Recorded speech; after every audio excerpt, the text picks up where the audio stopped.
Some HTML elements, such as the input element, often have multiple HTML attributes. We can use those attributes to select elements for styling.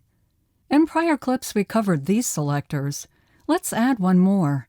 An attribute selector has a unique syntax. First the element name, then in square brackets we specify the attribute. Optionally we can add an equal sign and the attribute value in quotes. The browser finds all elements of this type and with this attribute, and if the value was added with this particular attribute value. An example of this technique is styling only radio type input elements. See the lesson links below this lesson for information on additional attribute selector syntax. Let's try out an attribute selector. Two of the most common uses of the attribute selector is with the input and A or anchor elements. Since our resume has no user entry, we don't have any input elements. We'll try out an attribute selector using the anchor. Let's go back to the index.html file. For our resume, we'll add links to our GitHub account and LinkedIn profile. At the top of the main element, we'll add an anchor element using the a:\link emit abbreviation. We'll set the href attribute to www.github.com with text of GitHub. Then repeat with LinkedIn, but instead of a LinkedIn link, I'll just use hash as a fake link. Let's say that our GitHub link is more interesting, so we want to make that link a little bigger and brighter.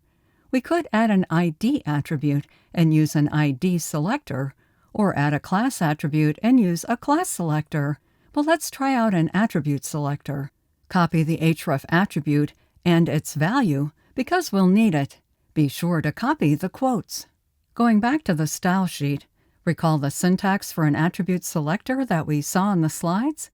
It starts with the element type, which in our case is the anchor element, then square brackets. In the brackets, we add the attribute name and optional value. For our example, we want the anchor element with the href attribute set to GitHub. We should still have this in our copy buffer, and we do. We add curly braces for our style declaration. Let's change the initial color to slate gray and increase the font size to 24 pixels. And there it is. Let's leave our code and browser as they are and jump back to the slides. We've now tried out numerous selectors. Feel free to add more elements to the index.html file and practice further with these selectors. When you're ready to move on, there is one more selector keyword to cover.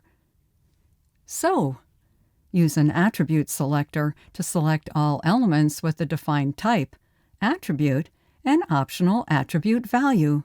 Up next, let's cover a useful selector feature, pseudo-classes. If you like this video, please like and subscribe.